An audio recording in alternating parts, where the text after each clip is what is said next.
Hello, and welcome back to Lit by Moonlight, where it's not a phase to gaslight Jessica Chastain into playing silly as St. James in the Netflix adaptation of the book we're about to review. We are back from our May hiatus to talk about Taylor Jenkins Reid's The 7 Husbands of Evelyn Hugo. This is not, I repeat, not a spoiler. It's also not a spoiler. Oh my god, this is so difficult. It has been so long since we have recorded. This has taken us like 5 times. This is not a spoiler-free podcast. Not a spoiler-free podcast. Get out of here if you have not read and do not want spoilers for The 7 Husbands of Evelyn Hugo by Taylor Jenkins Reid.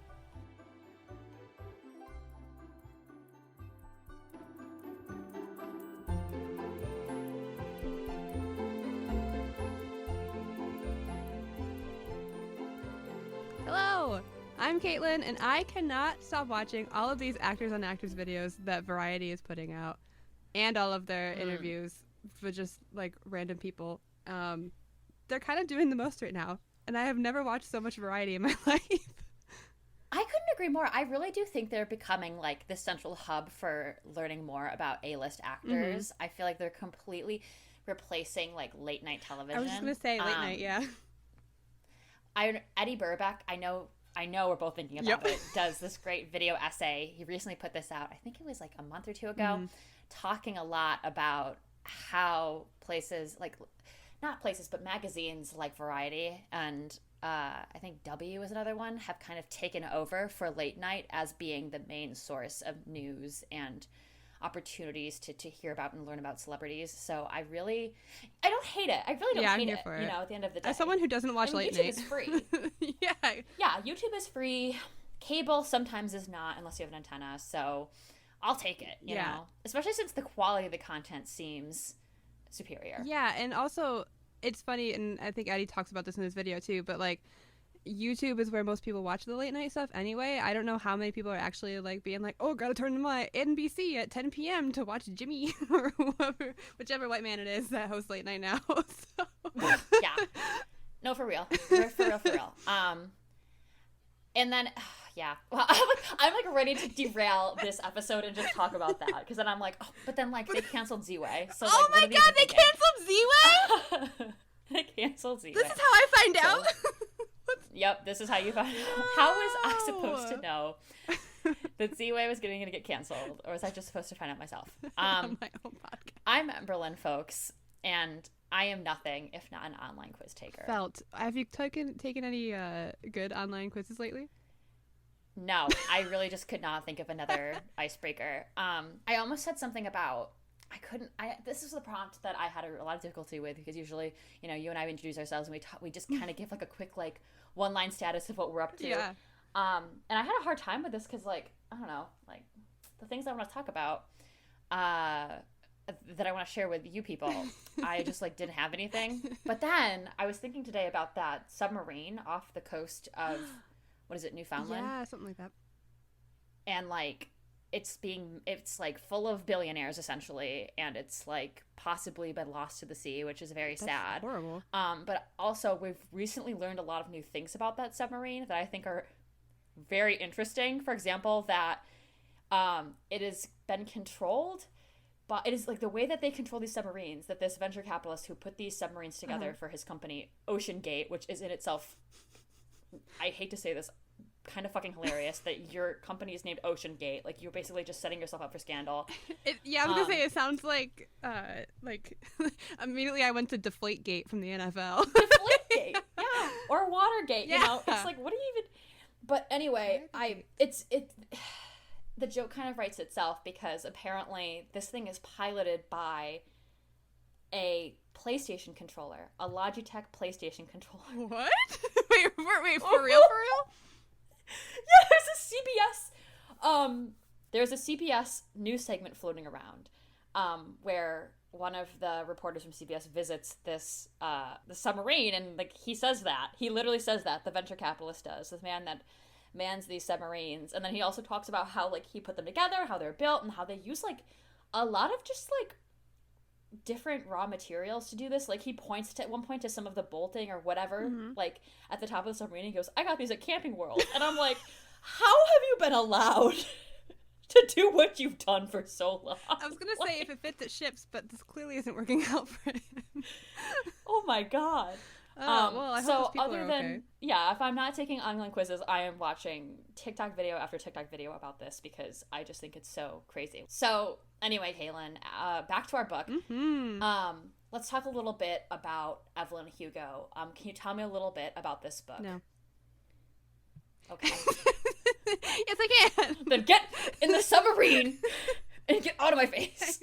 I got a boat to catch. I gotta go. Evelyn Hugo is many things. She's mysterious, beautiful, glamorous, and scandalous, and yet she has primarily been defined by her 7 husbands for the last 79 years. It's time for things to change, for Evelyn to tell her own story in her own words, and she chooses small-time journalist Monique Grant to do it.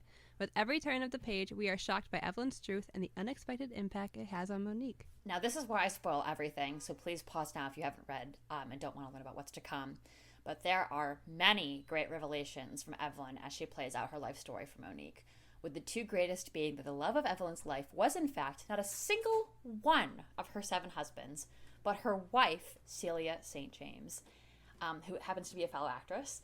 And perhaps more shocking than this, Evelyn implicates herself in the death of Monique's father, James, who had secretly been having an affair with Evelyn's platonic soulmate and ex-husband, Harry. And essentially what happens is Harry and James have been driving when Harry struck a pole and killed James in the process, and Harry was also driving under the influence. So, Caitlin, what did you think of the world building in this book? What I really liked about how the story was told was that a lot of it is told through article headlines and like little snippets of like newspapers or magazines or tabloids, whatever, that we get additional information on Evelyn's life from. But we also get to see how she was perceived by the public. Through Evelyn, we learn so much how fake Hollywood is, like how artificial her feelings were and what was actually going on behind the scenes. And to read the headlines that play into this fake narrative that Evelyn has to tell, or headlines that are totally missing the real story, was really interesting to me. Like there was a part in the book where the headlines make it seem like Evelyn is refusing to have children, and there's the one that's just like, oh, poor whichever husband it was, Evelyn's not giving him babies, because apparently that's all these people think women are made for. And the truth was that, and if I remember correctly, this is the guy who was abusing her, and she didn't want children with him, and it just makes tabloids and that whole world seem super gross, which is really, like, honestly true in the real world. And they had to make up some story where she was pregnant, but then she lost the baby, and just to make the tabloids be like, oh, actually, sorry, she's actually not that bad. It's just a sad story now, and it's just something to, you know, appease the people.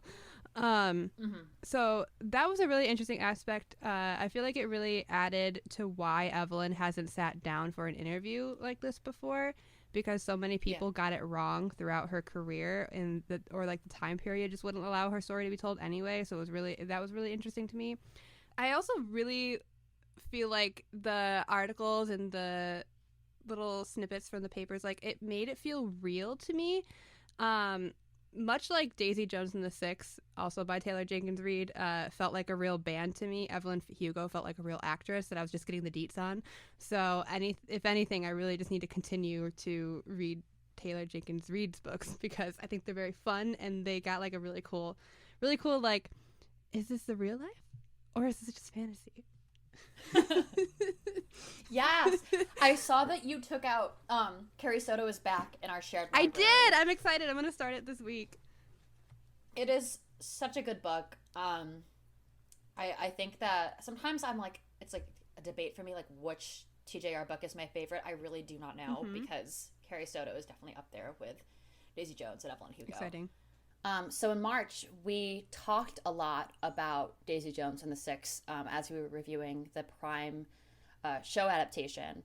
And obviously we had a lot to say about that, and you should definitely check it out if you had a chance, because I think it's pretty good. It was fun. It was very fun. Very fair. I think we're very, very we fair. We are super fair to the show adaptation, and we had a lot to say.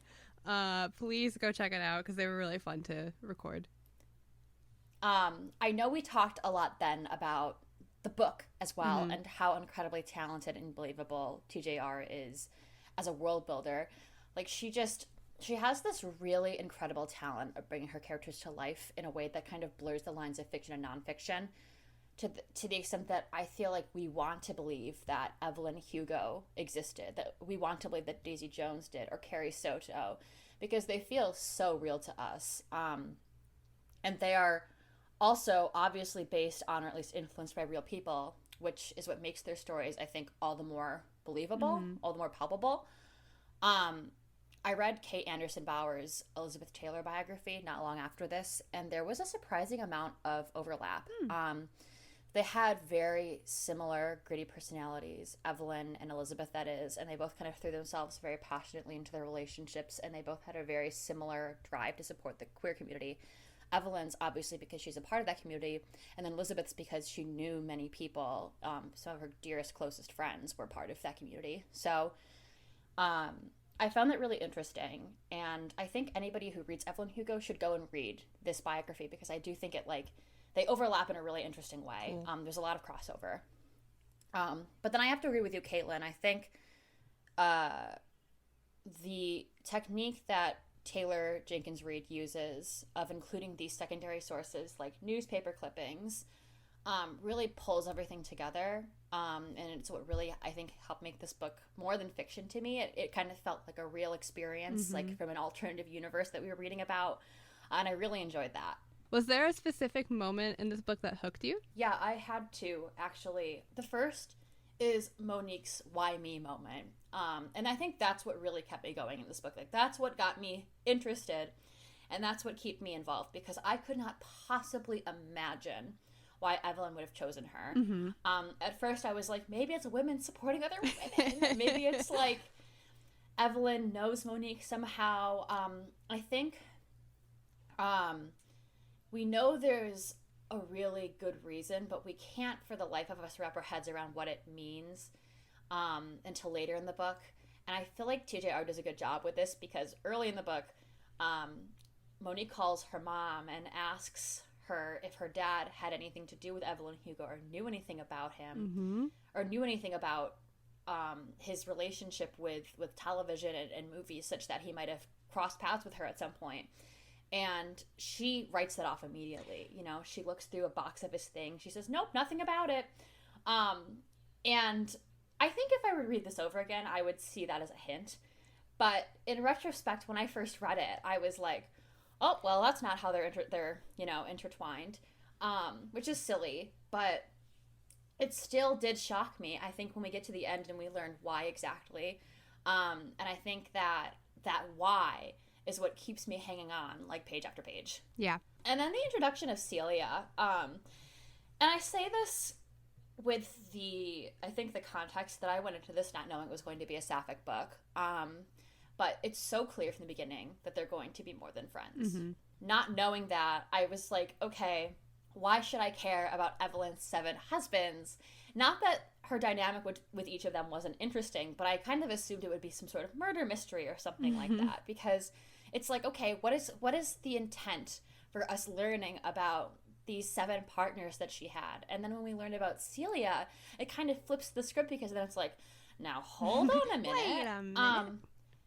And I think, I mean, I'm on the fence about this, because part of me is like, you know, the fact that this shocks me is disappointing. Yeah. I don't want the dynamic of me being shocked by Celia being Evelyn's love interest to cheapen their relationship, because it's so important. But I really do think that once I learned that, it was what kept me reading, because it's so rare, I think, or at least it was at the time that I read this book originally, which was, I think, last year sometime. It was so rare for me to read a sapphic book like this, so it was great. Yeah. What about you? Well, to go off of your first point, I was so determined on trying to figure out why Evelyn chose Monique that I kept being like, I did a buddy read of this book with my friend Anna, and I kept texting her, I'm like, oh, maybe she's her granddaughter somehow, and I'm like trying to remember, and I'm just like kept throwing shit at her, and like a lot of it had to be like, oh, maybe they're related somehow, or something to do with their life, or maybe then I kept thinking of like, it's mentioned a couple times that Monique had just were they married and then they got divorced, or they were in a relationship? Either way, her relationship has ended with her partner David, I think his name was. I'm gonna say David until proven otherwise by someone. Yeah. So and he was mentioned a couple times in the beginning. I was like, what if she's connected to him somehow? Because truthfully, David didn't need to be there in the book because he really wasn't there. It wasn't really he kind of was there to like add on to like what was happening in Monique's life and why like this opportunity was so exciting and great for her to take and for her to kind of take control of her life or whatever. But other than that, he had no purpose.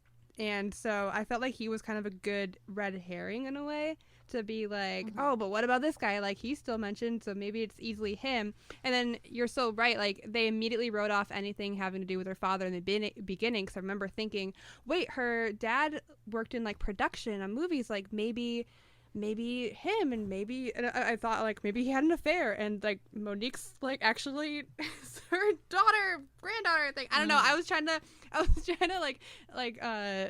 was throwing out all of these things and just seeing what stuck, and all of them were wrong. So I know like wanting to know why Monique was chosen is honestly like the actual truth, like the actual hook of the book and the point. But it got me so good because I'm someone who like I love guessing and I love throwing things out there and being like, ha, I told you, see, I said it. Just to be like, look, I did it, even though there's like 20 other wrong guesses beforehand. Like, to be like, yeah, well, I did say this at one point. So because I'm super annoying. But I had really fun throughout the book trying to guess why, and when you find out what the reason is, I was completely shocked by it. So I was excited that it hooked me, and then it didn't disappoint at all. Yeah, I almost wonder if like a second read of the book is warranted to see if there are any other hints that TJR throws in that like we just totally missed. I feel like I only ever hear people. I've never heard someone say about this book, oh, I guessed it from the beginning. Like, right? If you did, you're weird. You're a liar. But like, you know, so I'd really be interested to see like if like what the setup is for this, and like if there are hints earlier on in the book that we totally missed. Yeah, maybe. That would have explained what happens later. Well, it kind of reminds me of how in spoilers if you haven't read Daisy Jones or watched the show, but you find out that the person interviewing them is Billy and Camila's daughter, and I remember being absolutely shocked by that one when I read. So TJR has some really good shock value in her books that you don't see coming. Yeah, I would agree with that. I think that it's probably fair to say that she also excels as a writer. So I'd like to hear about some of your favorite quotes from this book. I've got a few. I really liked the quote. It happens early on in the book. She says, Evelyn says to Monique, when you're given an opportunity to change your life, be ready to do whatever it takes to make it happen. And I really like this quote because I was reading this book like in between like me applying for a job and waiting for the interview process and then getting an interview, and then I ended up getting the job, so I was really excited about it. I was like, yeah, I took this opportunity and I'm gonna make it happen. And then like by the time I finished the book, I got the job, and I was like, yeah. So it was like a really nice like timely book and a really nice quote to hear. I think my very favorite quote from this book is, when you realize you can tell someone your truth, when you can show yourself to them, when you stand in front of them, bare in their responses, you're safe with me, that's intimacy. And I have a lot more to say about this later, but I love just the idea of just having a person in your life that you don't even have to worry about judgment or anything. You can just be wholly and truly yourself. And that's why I love that quote so much. And then finally, I liked, you do not know how fast you have been running, how hard you have been working, how truly exhausted you are until someone stands behind you and says, it's okay, you can fall down now, I'll catch you. Because it kind of goes along with that same theme of like having that person who will always have your back no matter what, and just being there for you when you don't even realize that you need them. So I really like those. How about you? What stood out to you? Well, yeah, I want to go back to the line about intimacy for a second. Because there's two lines that premise that that I think are what made this quote really stick with me. Yeah. And it starts, people think that intimacy is about sex, but intimacy is about truth. And then it goes on to say, when you realize you can tell someone your truth, when you can show yourself to them, when you stand in front of them bare, and the response is, you're safe with me, that's intimacy.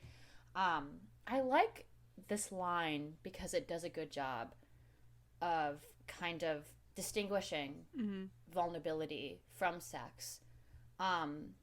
Because sex doesn't necessarily have to be a vulnerable thing. Right. In some cases. But intimacy, I think intimacy is about authenticity. It's about vulnerability. It's about the ability to be yourself. And some of my most intimate relationships in my life personally are with people who I could be myself around when it mattered. And the love was there every time, but it was not always. And this is the key thing, based in sex and romantic love. I think that's really special. Because we often, I think, juxtapose intimacy to love, romantic love, and sex. And I think that's reductive, because friendship can be like a really powerful force when it comes to feeling safe, having a space to be vulnerable, sometimes even more so than romantic relationships, actually a lot of the time.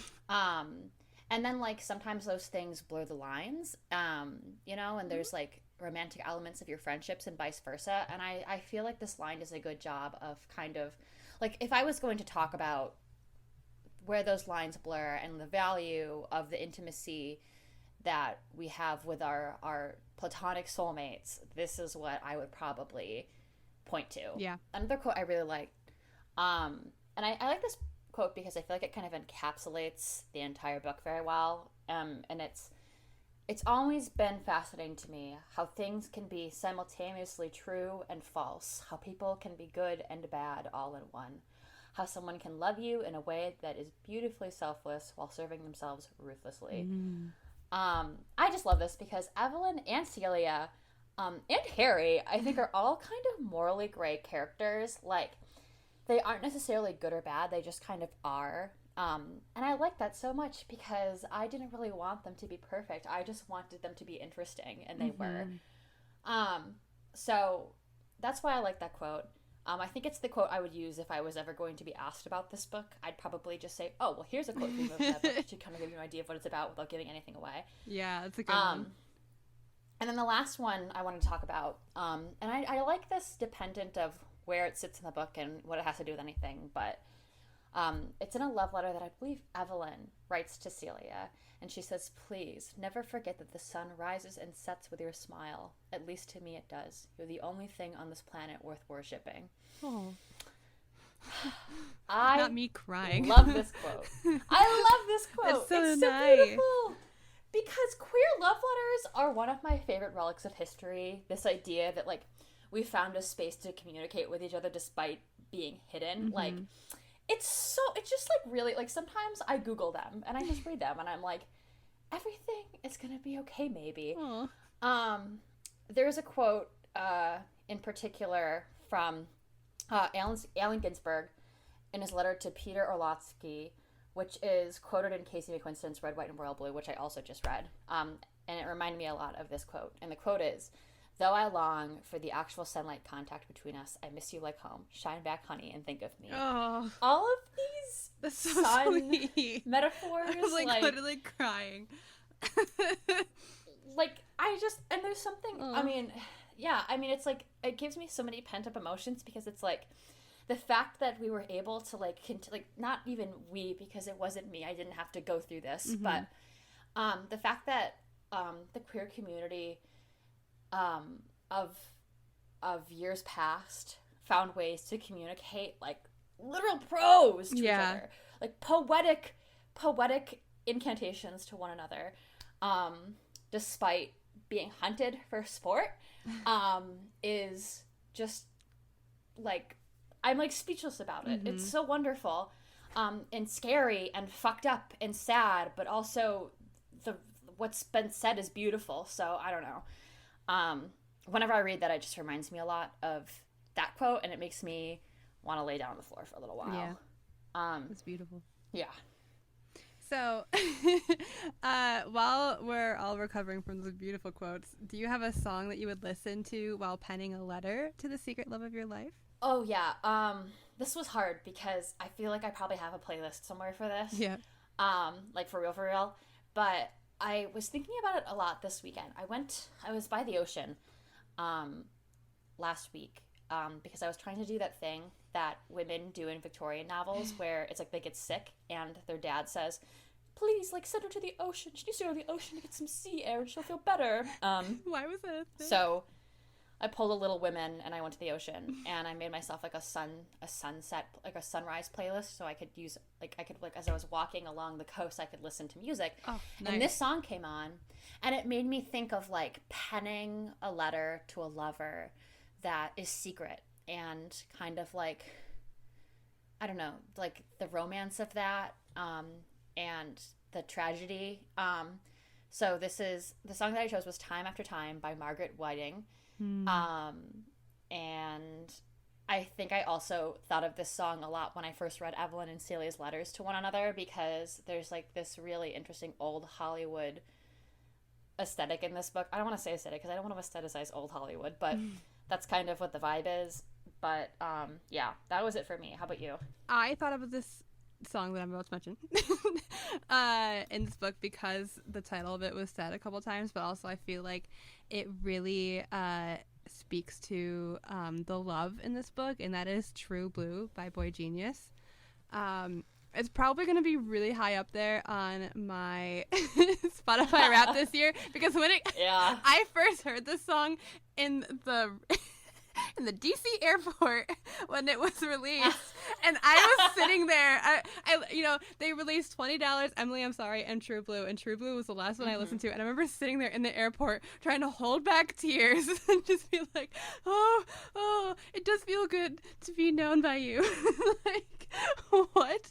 This is crazy. And like crying over it.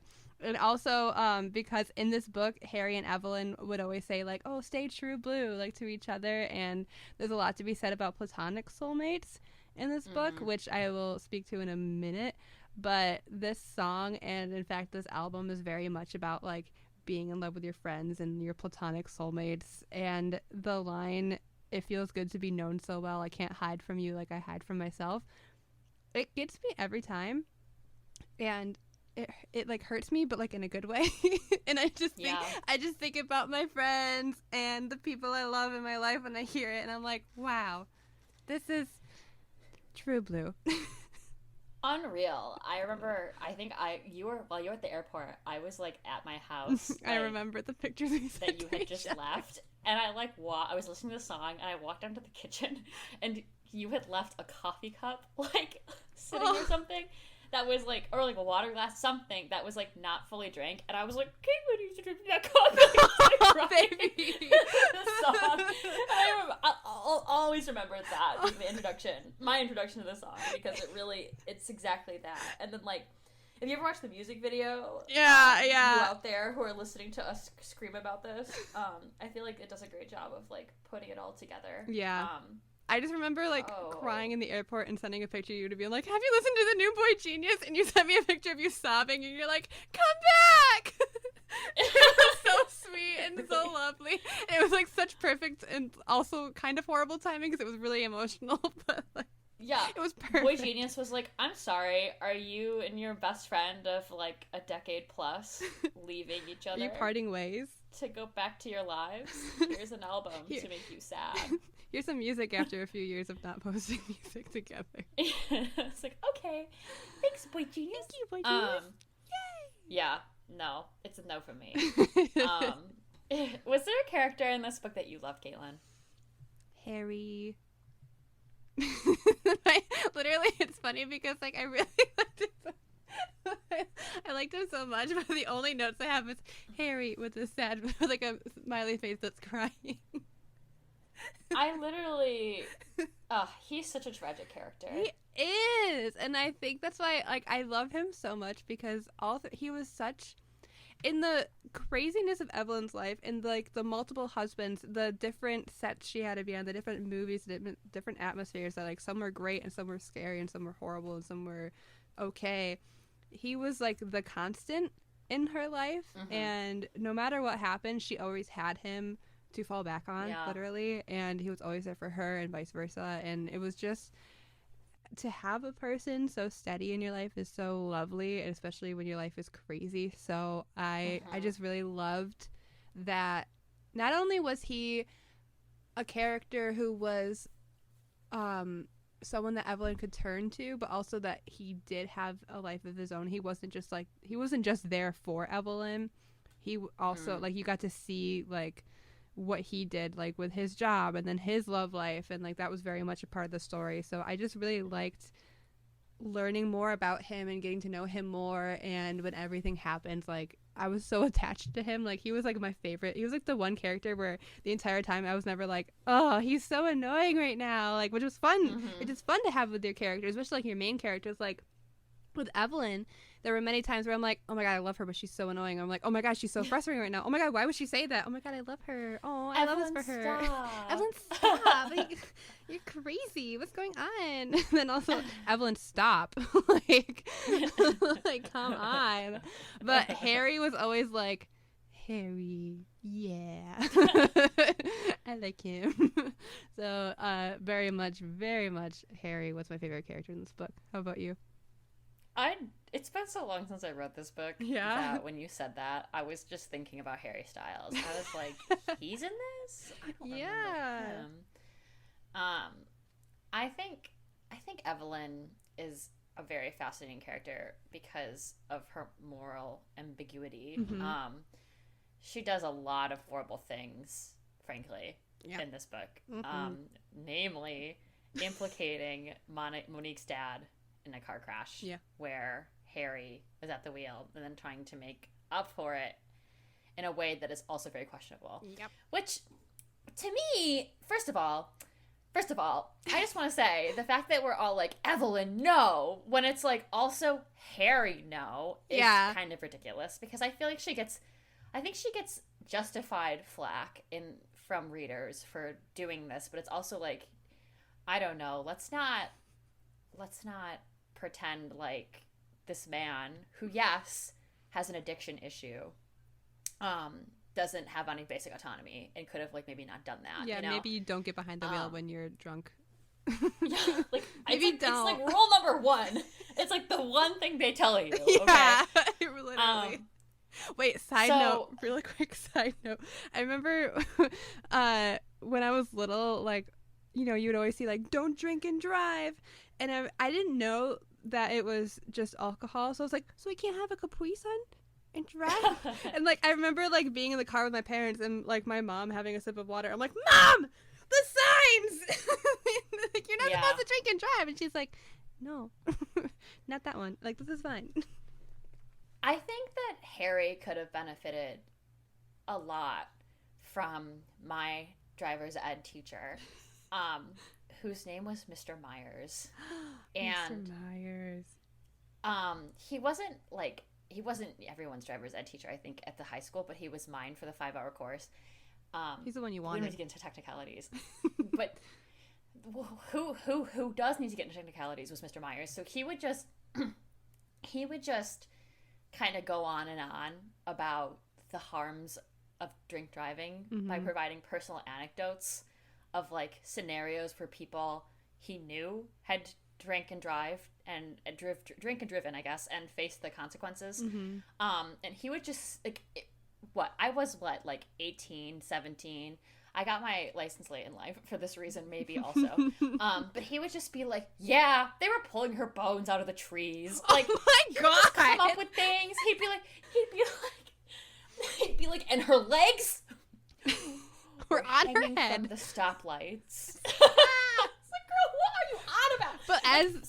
But as 16 to 18-year-olds, you're like, huh, okay, I won't do that.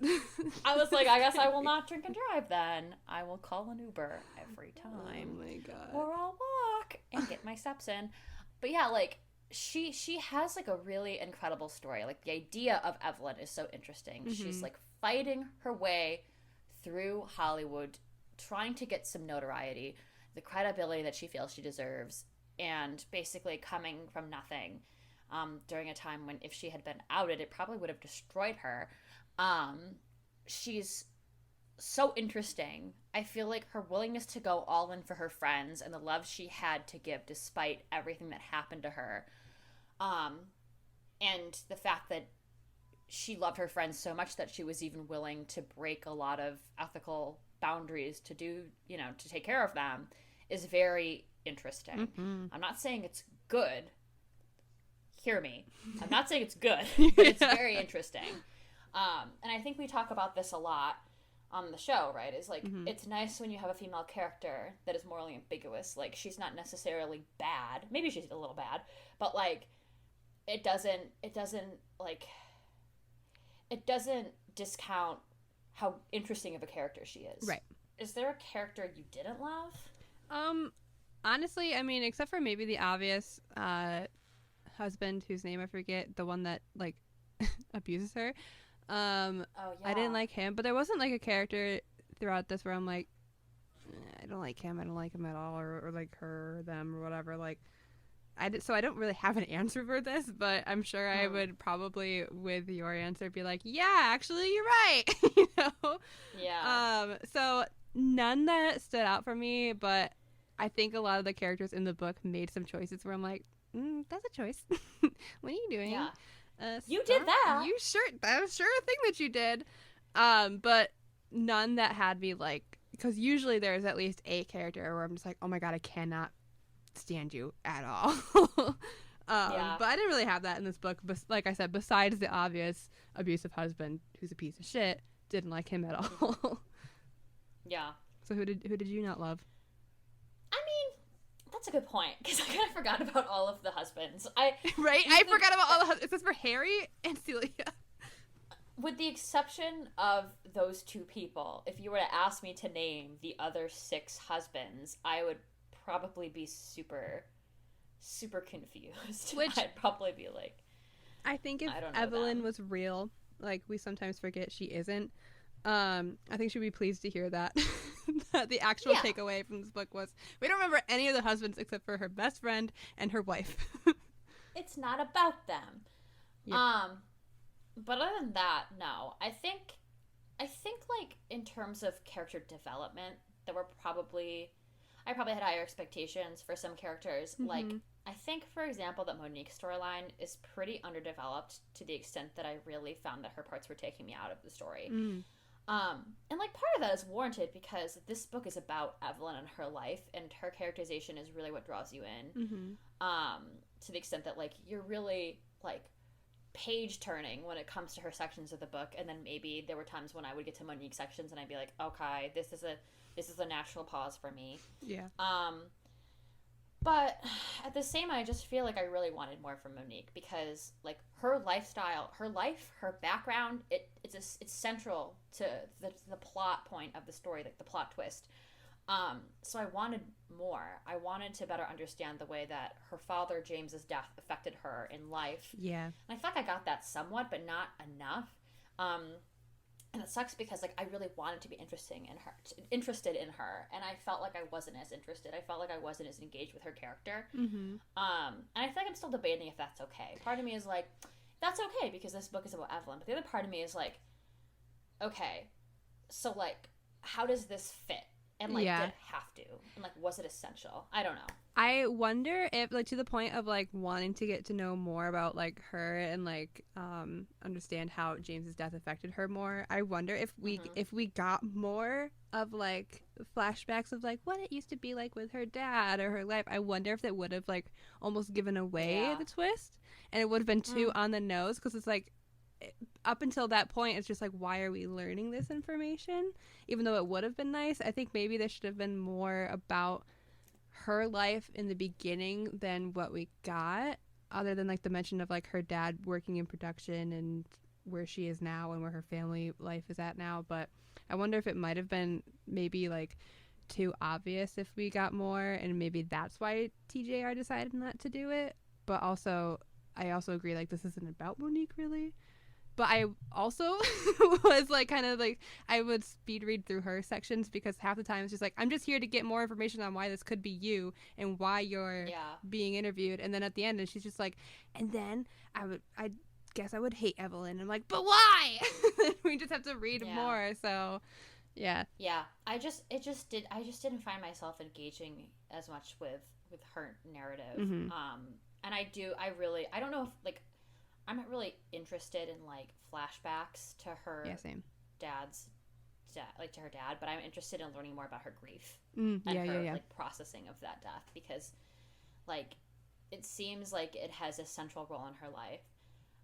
But then it's also, like, I don't know. I feel like at the end of the day, I just, like, was missing a lot from her chapters, and for her to kind of be considered a central character in the story and to kind of, like, not have that same attention given to her in terms of character development as Evelyn is. Yeah. Like, I was like, okay, I just need to get through this. Did you have any peaks and valleys of the 7 husbands of Evelyn Hugo? I had 2 peaks and a couple valleys as well. So kind of a bumpy hill we're going up and down. But I've read a lot of books recently where the writing, like, no tea, no shade, but, like, has been so juvenile. Yeah. And not to sound pretentious, but I have, like, a really hard time engaging with those books. Like, it's just, like, there's something about someone, like, saying, like, her toes curled. She stuck her tongue out. That makes me really angry, and I am throwing shade at Sarah. Really, I was going to say, are we just going to name drop SJM, or should people know by now? I guess I should know. When we say that the toes are curling, we all know it's all SJM. Are your toes curling? You might be Sarah J. Maas. You may be entitled to financial compensation.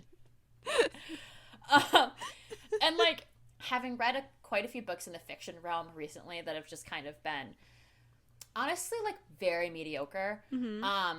I feel like refreshed a little bit by Taylor Jenkins Reid's writing, because I feel like she's a really great writer for her genre. Like, she does the genre of fiction, historical fiction, explicitly justice.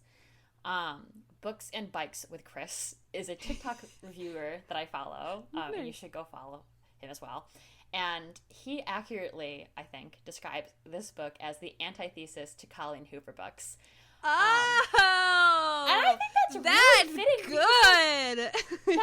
That's quite right. Like, I really think that's something, because, I mean, I have read a lot of, like, blurbs from Colleen Hoover books, and then I've had the great honor of hearing a play-by-play retelling by you of a Colleen Hoover book, and I just, like, I don't love what I'm learning about her.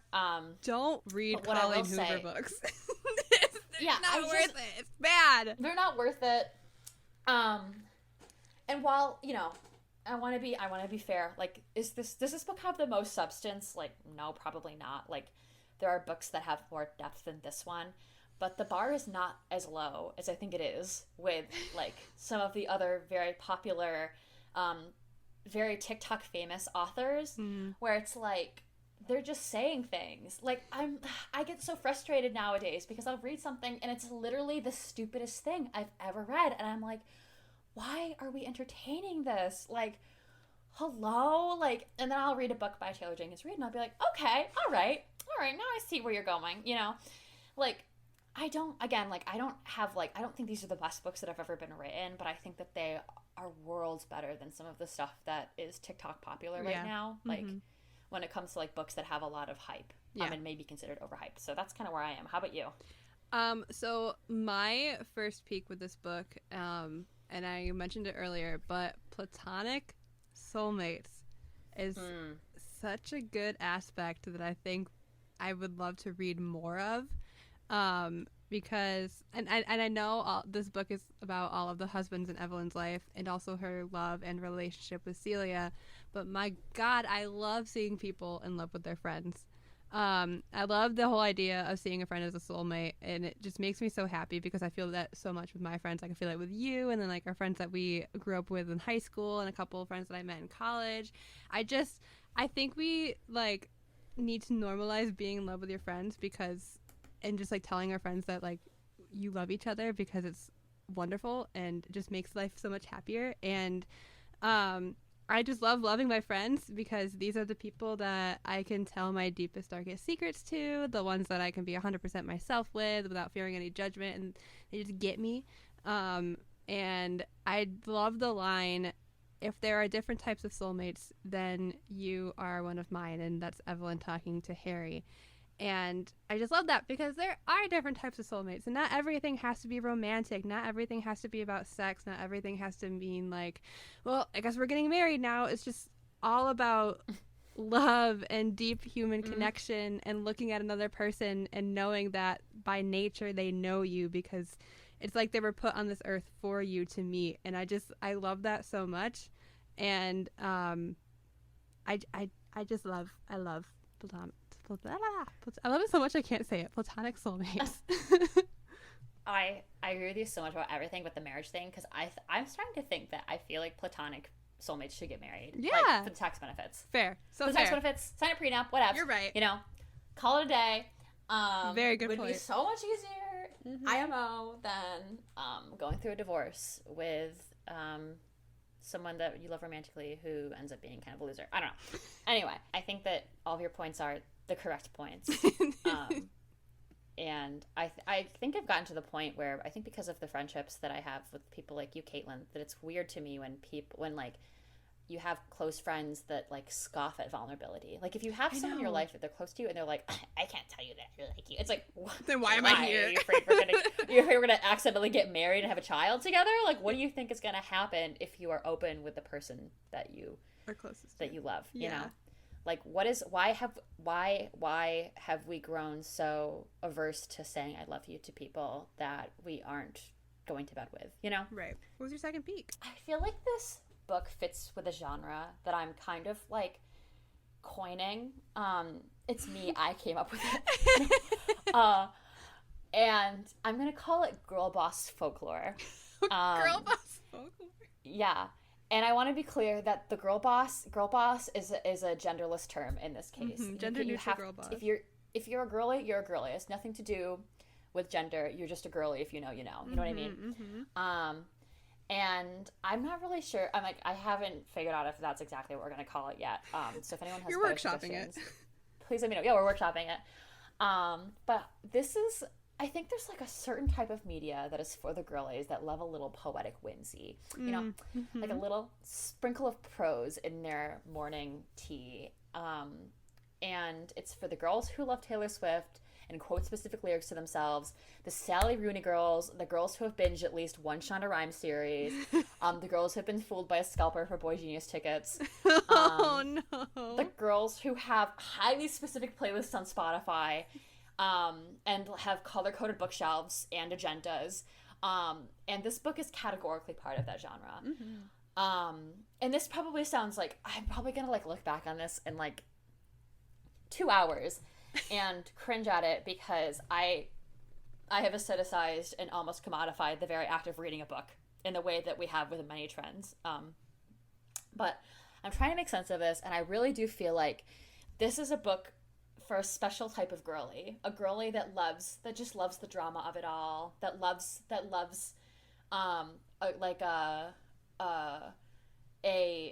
to live deliciously, essentially, you know, like. That's who this is for. A girl who, given the opportunity, would walk into their garden barefoot, holding a wine glass, hopefully filled with wine from somewhere, and from their knows how to make a good summer salad. That's who this is for. Oh, a good summer salad. This is for the girls, and I think that's great. Like, this is really for, like, that's my peak, essentially. This is for the girls, and I like that. I like that this is for the girls. I love it, and I love that. And if you're a girl, you know you're a girl. Genre. Yeah. But if you're not, if you're like, what? You're probably not a girl. Okay. Makes sense to me. What's your valley? Well, firstly, I have a second peak, and that would be. Oh. What's your peak from this? Okay, guys, sorry. It's been a couple months since we recorded. It feels like I'm so hot right now. Like, my face continues to burn, so I think I just gonna have to like put tits out. Do now. it. We're not videotaping this one. Videotaping. What year is it? 98.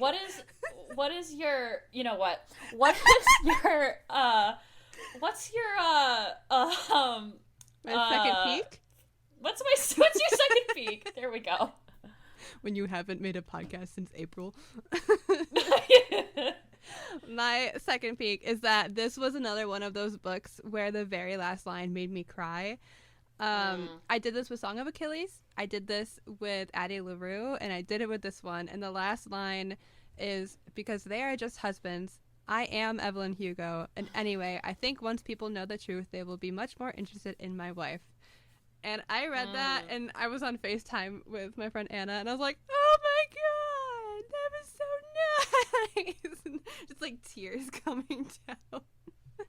And it was really nice because it really just is like, it's one of those lines that just is all encompassing to like, after it kind of made the whole book worth it, where it's like, why do we care about the 7 husbands of Evelyn Hugo? And to find out that the book that's going to be written about her in this fictional world will be able to tell that truth, and that her relationship with Celia is going to be out there, and that she was bisexual, and that she had this whole life that no one knew. It was just so like, I was like relieved for her that this was going to be out in the world, and that she didn't have to like feel like she had to hide anymore, that she got to just say it and not have to worry about the consequences. It was just really nice and beautiful, and so I really, really liked it. So what was your valley for this book? Sorry, I just gotta... You're good. If this was a video podcast, you would all be treated to the sight of my bare chest, because I'm like overheating right now. This would not be allowed on YouTube.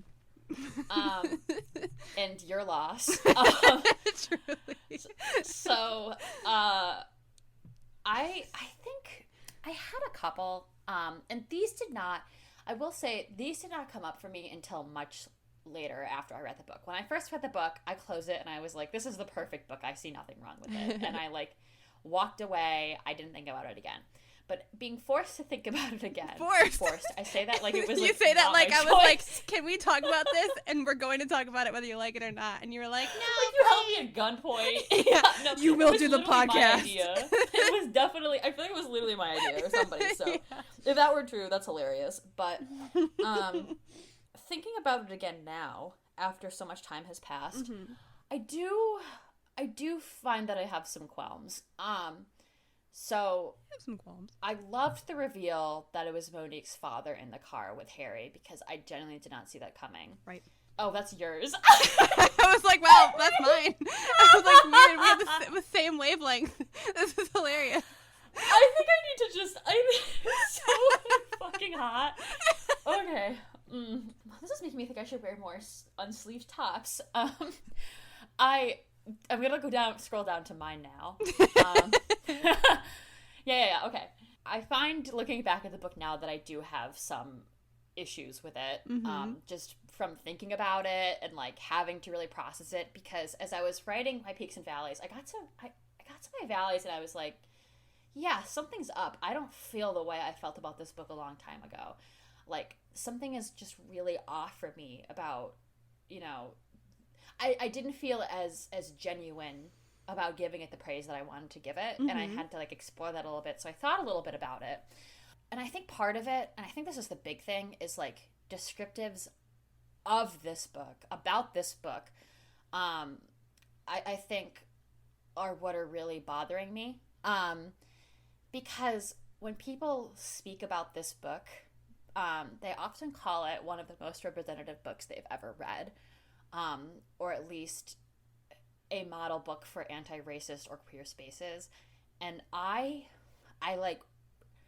really disagree with that. I think there's an argument that some of the character development in this book is based on stereotyping about women of color. And it's an argument that I've heard. It's not my argument to make, but it's an argument that I've heard from women of color who have read the book, talked about the book. And after reading Sarah J. Maas, where there was also some cases where I was just like, okay, why are we doing this to like the one woman of color in our book? I feel like very disappointed with the way that like a lot of white primarily female authors write characters of color. I think a good example of this is, even though it's an older one, is like Stephanie Meyer writing about Jacob and his family in Twilight. Like, it's just like icky. But I there were times when I like read quotes from this book as I was going back and I was preparing for this podcast, where I just felt like there wasn't a lot of intentionality with the characterization, and in the process, maybe she ended up alienating a lot of her readers with the way that she described, like Monique, for example, as being like a mixed woman. And I feel like I'm walking away just having a lot of questions about some of those characterizations, because I don't think the argument is that like white authors can't write characters of color. I think the argument is that they need to be intentional about it, so they're not reproducing inequalities and like weird fucked up stereotypes about people in the process. So there's that. And then I don't know for certain, but I think if I were to reread this right now, I'd probably think that Celia and Evelyn would not be a great couple. Because there's like have some issues. They are frustrating. Like, there's like, they have such a bad, they're really bad at communicating with each other. Oh, that was so annoying. Or we're just like, just talk to each other. And like, there are things that happen to them. I understand there are things that happen to them that are tied explicitly to the time period they were in and the expectations that were set for them as women, and that I understood. But then there were things that I think transcended those barriers that I was like, you guys just need to like meet somewhere and like talk this out, because it was one of those things we talk about a lot where it's like you get frustrated because you're like, you could just talk about it. This could all be solved by talking about it. Yeah. There's nothing keeping you from having a conversation about it. Yeah. There was literally a section in the book where Evelyn was just like, I think I'm going to do this thing, but I don't think Celia's going to be happy with it. But I'm going to go do it anyway. And then afterwards she did, she goes, oh, well, I did it. And now I'm just not going to tell Celia. Oh, but then I'm going to tell her. Oh, no, she's mad at me? Oh, no, not the consequences of your own actions. Not the consequences of my own actions. I'm just like, yeah, of course she's mad. You said that she would be. Like, I don't know. It's it's like, I get so frustrated when in books and TV, any sort of media, whereas the problem could have been solved if two characters just spoke to each other about it. Yeah. It's not that hard. And it makes sense for them to have some problems because of the world they're living in, and because people who love each other have problems in a relationship. Like, to illustrate that any other day might be reductive. But, like, to the extent that it was, like, you guys can't even communicate over this one thing, that just seems like it would be, like, an easy fix, maybe, is, like, a little delulu. And then I think on that same front, Evelyn and Harry's relationship is so important to me. It's like one of my favorite parts of this book, but it also bothered me that their relationship was significantly more developed than hers and Celia's. Because it's like, like, this book is really about their friendship, like, at the end of the day, but sometimes it's marketed as a sapphic book, and primarily that, and it's primarily marketed as being oftentimes about Evelyn and Celia. And I just didn't get that from this book. I wasn't like, these two are the two characters in this book that are great for each other.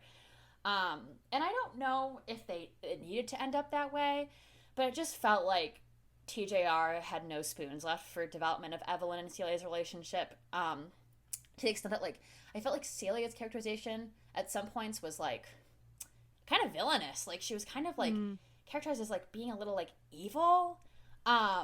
A little, like, nasty, and it was like, and they kind of came off that way to each other so many times that I was like, what is this about? Like, what are we doing? Like, we're infantilizing Harry, who is a gay man, and then we're, like, villainizing the one lesbian in the book. I don't know if that works here. Like, it's not that I don't want to play identity politics, but to the extent that these books are supposed to be about, like, this important sapphic relationship during a time when sapphic relationships weren't accepted, I feel like I'm getting lost in a lot of what's going on here. And I'll say this also, like, as a queer, I say this like that's my credential, but, like, as a queer person, here's my resume. Here's your resume. It's just like, queer, it's just the pride flag. It it's just, yeah. So, but like, I do think there's an argument to be made that this book's sapphic portrayals were almost heterocentric at some times. Like, Celia is often compared to a heterosexual man. Evelyn is like often seeing Celia through the eyes of someone who is often comparing her to a man, and like this happens a lot during the book, to the extent that I was just like, I just kept thinking back, and like maybe this is just me, but like I feel like my relationships with women and the way I think about women, I'm never like comparing them to men, because my relationships with women are not about men. Like, that's the point. That's the fucking point. So the whole time I was just like, okay, and he's here, you know. But yeah, those were kind of my hang-ups, like, and like, this is just, again, like, this is my opinion, like, yeah. It's my opinion! It's just how I feel about it. Like, there are probably people who really loved this book and felt seen in this book, and I don't want to discredit that, because of course, I think that, like, it's really important for people to be able to pick up a book and say, okay, Evelyn Hugo reminds me of me. Celia and Evelyn remind me of me and my girlfriend. Though if that's the case, you guys should consider couple therapy. You know what I mean? Like, but in all seriousness, I really value the ability to open up a book like this and see yourself, but at the same time, I personally just kind of felt a little off-put by some of that. I think in hindsight, I liked the idea of Evelyn and Celia more than I actually liked them. I love the idea, like, these two beautiful women who were able to find each other in a time that they could not love each other openly, but only in secrecy. But in the execution, I think I needed to be convinced more that they had a good reason to end up together at the end, because their relationship just felt so underdeveloped to me. Yeah, I feel like a lot of it was like, they're together, and then they're apart. And then they're together again. Oh, but now they're apart. They're together again. Oh, but now they're fighting. Yeah. They're together again. Oh, now one of them's dead. And all of this aside, straight people are allowed to have infinite mediocre love stories about themselves in books. So it's like, I'm not even that mad about it. Like, I'm not going to complain. But, you know, read more sapphic books, everyone. Not just everyone. So, Caitlin, we've got an Evelyn Hugo Netflix adaptation. Cool, but I also have a Valley. Oh my god, I'm just talking for so long. I'm still over. As you can see, my temperature. If you were to like stick a meat thermometer on my face right now, it'd be like 105 degrees. You are so red. I know, it's like scary. I don't even know how. Like, I think it must be like, I really don't know why. I think it's this light. Maybe if I turn this off, I'll feel better. But now I'm scary looking. It's okay. It's okay. This is not a video podcast. Okay. So my Valley, as Emberlyn started to say earlier, was that I love the reveal that it was Monique's father in the car with Harry. Because I genuinely did not see it coming. Please edit that out. No. Okay. But I genuinely, like, I really loved it. I didn't see it coming, but I hated so much how Evelyn gives Monique the letter he wrote to Harry, and she tells Monique basically, like, you deserve to know how much your father loved you. And I was so mad. Like, when I read that, I was like, she knows!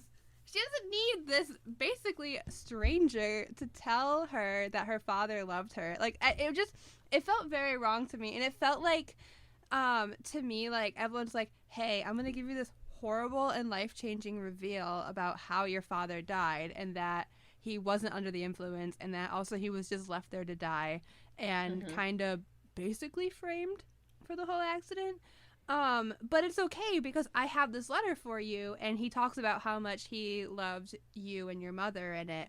So it's fine. It's okay. Like, here, have it. It's fine. And it just made me mad, because if it were my dad and someone not only left him to die, but also made it look like the accident was his fault, and I didn't know the truth of how it happened, and this person who has no audacity, or this person just had the audacity to be like, I just thought you should know that he loved you. Like, but I know my dad. You don't know my dad. You don't get to tell me how he felt about me or my mom. Like, Monique already knew this. And I just feel like it was a bigger deal. And yes, Monique was mad about it for a bit, but it was pretty quickly, like, resolved where she was just like, it's okay. And then I was like, wait. There was not enough book left for this conflict to be resolved. Yeah. And it just bothered me. I agree with that.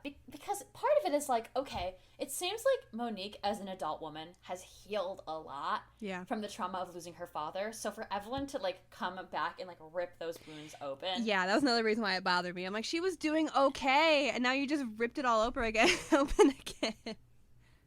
It's not great. And then I agree with you about the structuring of the book, that it felt like we weren't left with enough time, and neither was Monique, to grapple with feeling that loss all over again. And it's like, I don't know. It's like, what's really important here? The 7 husbands of Evelyn Hugo, or that guy she let die, like, on a highway. Like, I don't know. Well, also, what really gets me is that Monique learns of this truth about her father's death, and then not very long after, she's meant to dealt with the death of Evelyn herself, who she knows is going to take control of the end of her life and put it into her own hands and, you know, do that. So, and then to have that knowledge that, like, I can't, like, you can't stop her, she's going to do it anyway. And she was kind of, like, left with that, like, that conflict within herself, like, do I stop her? But even though I know this is what she wants, and then I just spent all this time with her, and now she's going to be gone from the world, and now I have to publish this book and also deal with the fact that I just learned this thing about my father. Like, that's a lot to go through, and I just hope that Monique has a therapist in her contacts. For real. Yeah, I feel like that's the least she deserves. Right. After Evelyn was like, hey, by the way, your dad, you know? Just that you should know. I just want you to know. Yeah. So, Caitlin.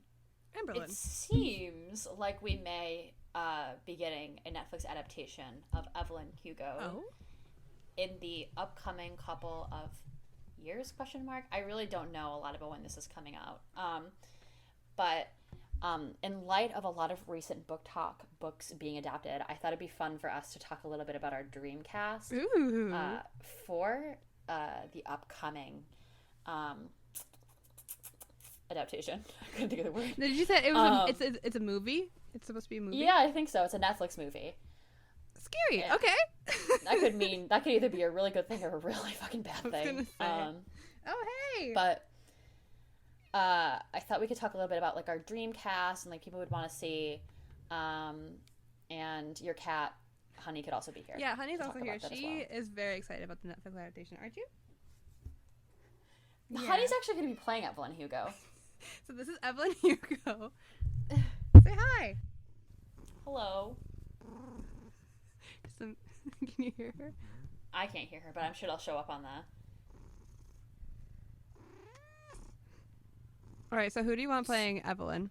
Ana de Armas, yes. Which I think is a good fit. Like, it makes sense. She was just in Maryland, and she definitely, like, looks the part. She's beautiful. Some other people I've heard are, like, Sofia Vergara, who was, again, beautiful and, like, one of my favorite actresses. And then, like, I also really, just because I think it'd be awesome, I'd love to see maybe, like, someone up and coming in the role. Yeah. I feel like sometimes that's, like, the best thing that could happen. Also, to avoid nepotism babies, but, like... Also, just because I think it takes me out in a book adaptation when someone very well known is casted. Because it's like, oh, that's not this person. That's the celebrity I know. And it just, unless they're a really, really good actor, I don't think it works. Do I have an example to go off of? Not right now. But I'll think of one later. Think about examples. No, I'm not making you think. If I was a really good podcaster, I'd be like, oh, and here's an example of that, but I don't have one. I'm literally saying, like, I'm going to start thinking about this. Oh, okay. Oh, here's one. Adam Driver and Lady Gaga in House of Gucci. I didn't watch that. I mean, the whole time I was like, that's Lady Gaga and Adam Driver Driver. and Yeah. House of Gucci. Like, those are not that is not the Gucci family. So I agree with you there. I think it'd have to be someone really good. Like, I think about, like, Christian Bale, I think it is, in Vice, or, like, yeah, it has to be, like, really, really good. It can't, you're right, it can't just be, like, anybody. It can't be Harry Styles as Evelyn Hugo. Harry Styles as Evelyn Hugo. Well, it's like, and I haven't seen it yet, but Don't Worry, Darling. I'm like, that's just Harry Styles. You know? Yeah. And also, like, I mean, he's not, like, A-list celebrity, but maybe I just didn't like Daisy Jones and the Six, but, like, Sam Claflin as Billy Dunn, I was just like, no. Like, someone, maybe we even said this in the podcast, but people said that, like, the cast had iPhone face, where they were too 21st century to be in the 70s when it was supposed to be taking place, so, They just don't look like real people. Yeah. Yeah, Up and Coming would be great. Because, like, when I think about, like, who I'd want to see as Evelyn, I want to see someone like Elizabeth Taylor and Marilyn Monroe are both beautiful women, but they also have very unique facial features to the extent that, like, you could identify them in a crowd of people. They don't look like anybody else. They don't look like, I feel like, the very robotic iPhone face that you just described. Yeah. And I feel like that's who you'd want in a role like this. If that person, if they had veneers, if they had a nose job, I just don't think it'd be as believable because people in that time did not have those things as commonly. Yeah. Another one I just thought of was Rachel Zegler, who is Maria in the new West Side Story movie. Yeah. She's incredible. I grew up with her, like, just watching her on YouTube. She has an incredible voice. Like, she belongs amidst the stars. So I think I'd love to see her in this role because I feel like she's still up and coming in her career, at least, and it still has, like, some pretty big pictures under her belt, without being the most recognizable. Yeah. What do you think about Celia, Caitlin? I think it should be me. Literally, before we started, Evelyn said that she was going to ask this question. I was like, Celia should be me. Because, like, It works. I was literally Googling them, like, famous redheaded actresses, and half of them were, like, dyed red hair, or they currently don't have red hair. But, should I get highlights and then we can be them for Halloween next year? Yeah, that'd be fun. Literally, it's kind of funny because, like, I was also saying before we started, I'm like, it was really hard. I don't know. I usually get, like, a pretty good picture with the books that I read of, like, what these people look like. But I just think I wasn't, like, taking the time to do that with this book, except for Celia, because it was like, oh, red hair, blue eyes. I see that every day in the mirror. That's easy. Me. That's me, baby. So I can do that. Earlier you mentioned Jessica Chastain. I could totally see that. Someone mentioned Saoirse Ronan. Which I like Saoirse Ronan. Like, I'm okay with that. I like that. I like that. Someone said Anya Taylor-Joy, which I don't have anything against Anya Taylor-Joy, but I think I'm just done with seeing her for a bit. That sounds horrible, but, like, I feel like I've seen her in so much. I want, like, an op-ed that's like, why I'm done with seeing Anya Taylor-Joy for a bit. Like, she's done nothing wrong. She's, to my knowledge, a decent person, but, like, I think I've just seen her in too much where I'm like, oh, that's Anya Taylor-Joy. Like, I knew that she was in Queen's Gambit. I didn't watch it, but then I saw her in Emma, and I'm like, oh my god, she's great. And then I saw her in Peaky Blinders. I was like, oh my god, she's great. And then I saw her in some other movie, and I was like, okay, that's Anya Taylor-Joy. And then I went and saw the Super Mario Brothers movie, and I was like, yep, that's Anya Taylor-Joy. You've reached your Anya Taylor-Joy quota. I literally have. She's a great actress, but I think maybe she can sit this one out. That's fair. Yeah. I really like Jessica Chastain too. I think Jessica Chastain is the dream because she is, I mean, she is a classically beautiful person. Like, she is gorgeous. I know that she, when we talked about this a little bit before we started recording, I know that she, it's not happening with her. I feel like there was some clarification early in last, like, 2 months ago. April, actually. Wow. That feels like that was 8 years ago. It just happened. Where she kind of said, no, that's not happening with me. I feel like another option is Bryce Dallas Howard, who is, again, beautiful, very classically beautiful. and I just feel like she'd be a good fit. Someone said Christina Hendricks, Sophie Turner. I feel like I've heard a lot of great names. There just so happens to be a lot of incredibly talented red-headed women in Hollywood. There are. They're really representing us well. as a red-headed woman, we got a good selection. Literally. For real. How about Harry? Like, have you thought about Harry at all? Harry Styles. I hope it is. I really Harry hope so. Styles. To be very transparent, I'm still, like, we're coming off of Succession. Still, you know, like, it just ended like a few weeks ago, and I'm still unpacking the entire series. So I was like, what if I just make this entire like dream cast of Evelyn Hugo the cast of Succession? So I put Jeremy Strong, LOL. Which I would not want to see him, because he will forever and only ever be Kendall Roy. We're actually going to go see him on Broadway. Yeah, we are. I'm manifesting it. We're going to go see him on Broadway. We're going to go see Kendall Roy. I just watched that. It wasn't an Actors on Actors because it was a different company doing it, but it was basically like their version of Actors Roundtable. And I watched it because it was like Jeremy Strong, Bella Ramsey, Patrick Stewart, Christina Ricci, etc., etc. And the entire time he was speaking, I'm like, you're just Kendall. Like, he's so, this is so just Kendall Roy. So that was my jokey answer, but I also said James Marsden, because I also just truly cannot. Are you Googling who James Marsden is? How absolute dare you? Miss, you watch Dead to Me? Dare you? Oh my gosh, he's so pretty. I've loved this man since 2002. He was because he was Cyclops in the X-Men, and he's great. If you haven't watched Jury Duty yet, please do. That made me fall in love with him even more. I just want to see him in more things because I love him, and watching Jury Duty made me really love him even more. So that's James Marsden. One time I found a TikTok sound of him, like one of his singing parts in Hairspray, and I like looped it over and over again while I did the dishes. As you should. And I don't regret it. You shouldn't. What about Monique? This is hard for me because I don't know.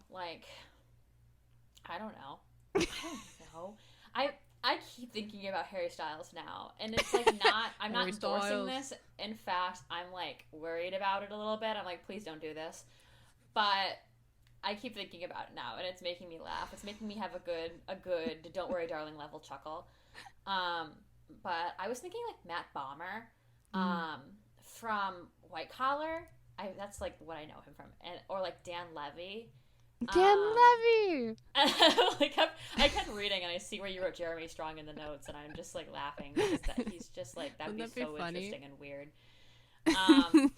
Yeah, I was thinking maybe Matt Bomer. I feel like he's gorgeous. He is very charming. I feel like he really fits in with Harry's. I feel like his vibe in the book, and that's kind of who I pictured when I was reading it. But then again, like someone up and coming, I continue to root for because I want to see more people in actors that are not the same people I always. More people in movies that aren't the same people I always see. In things. For Monique, did you have anybody in mind? I was thinking, like, I don't know if her name is pronounced Natalie or if it is Nathalie, but Nathalie Emmanuel. She was in Game of Thrones. I could see her as Monique. And that's as far as I got with that one, because again, I was not picturing anybody. I'm so horrible at like fan casts. I see people do them on TikTok, and they're usually the most atrocious fan casts I've ever seen, because they all have like Harry Styles or Ezra Miller, and I'm like, no, get them out of there. You know? Why are we giving Ezra Miller TikTok the other day that was like Ezra Miller's controversial behavior, and then someone else was like, oops, you said it wrong, easy mistake, you meant crimes. You meant crime. I was thinking, as I'm watching it right now, I'm watching Yellow Jackets. I'm loving Yellow Jackets. I think Tawny Cypress would be really good in this role. I'm obsessed with her. I'm in love with her. She's beautiful.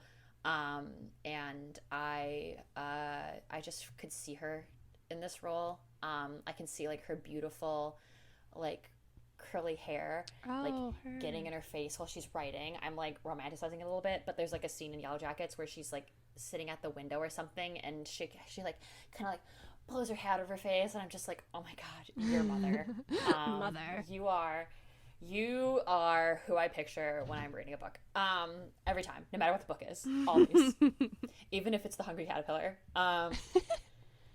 Yeah. And then I was also thinking like maybe like Laverne Cox, who is another one of my favorite actresses. I feel like she'd be a really good fit in this role. Because like she was another person who I was really picturing when I was reading Monique. So those were my two. Do you have any like predictions, Caitlin, for how you think this is gonna go? Like this whole like adaptation thing. I mean, if you've been following along with our podcast, you know that we've been very disappointed with the recent adaptations of books that we've been watching lately. It's not been a good streak for books being turned into shows or movies. It's on Netflix, so that scares me a bit. Very scary. I honestly, like, the only things that have impressed me have been from HBO. Truly. But not, I mean, I don't want to just make it like, oh, because it's on this platform it's going to be bad, because there are some good things on Netflix. What are they? I don't know, but I'm sure there's something. I'm sure there's something out there. I don't know. I haven't found it yet.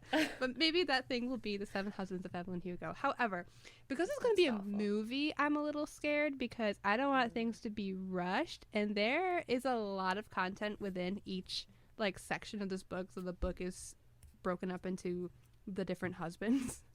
Yeah. And so I'm afraid that things are going to be looked over, brushed over. I'm sure there are things that don't need, all of the attention, but I don't know.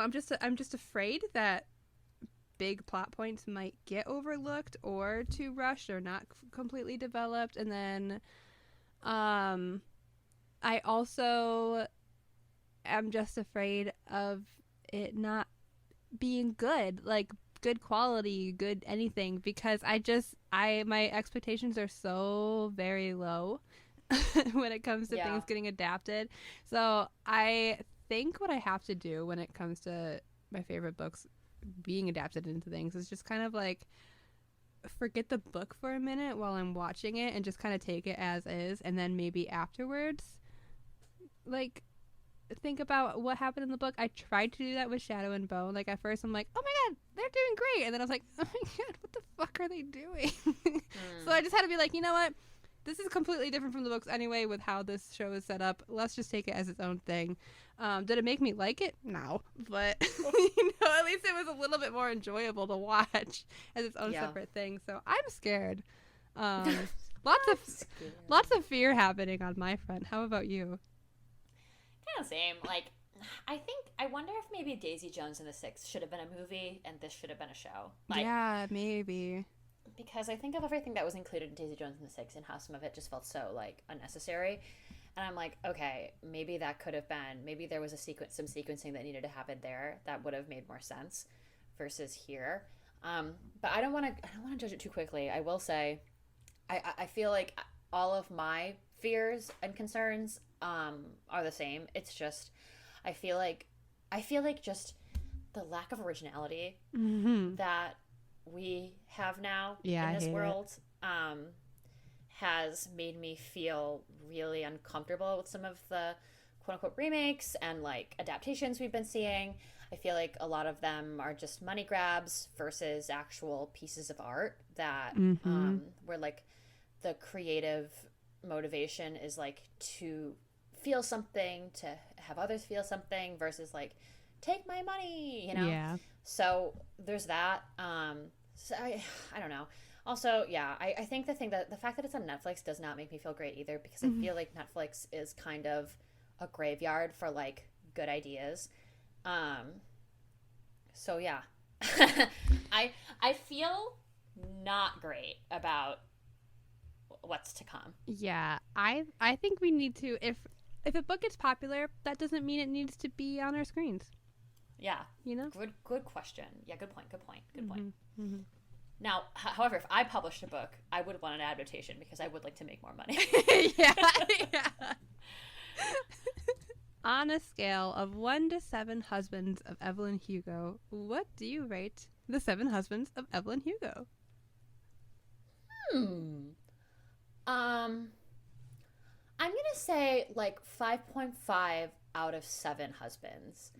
I think this is a good book for the genre, but overall, I think it does lack the nuance and characterization and depth that I think characters like Monique and Celia like really deserved.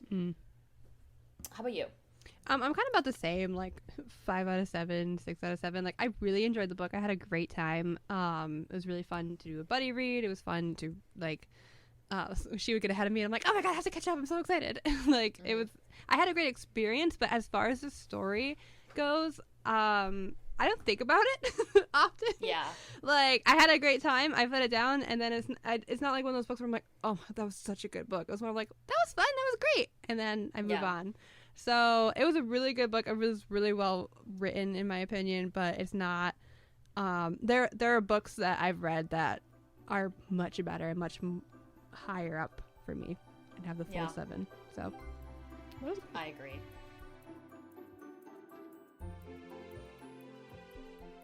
Thank you for listening to Lit by Moonlight. Tune in next time when we travel to an island in the sea that houses misunderstood magical beings in TJ Klune's The House on the Cerulean Sea. Yay! Yay! We'll see you next time. Bye!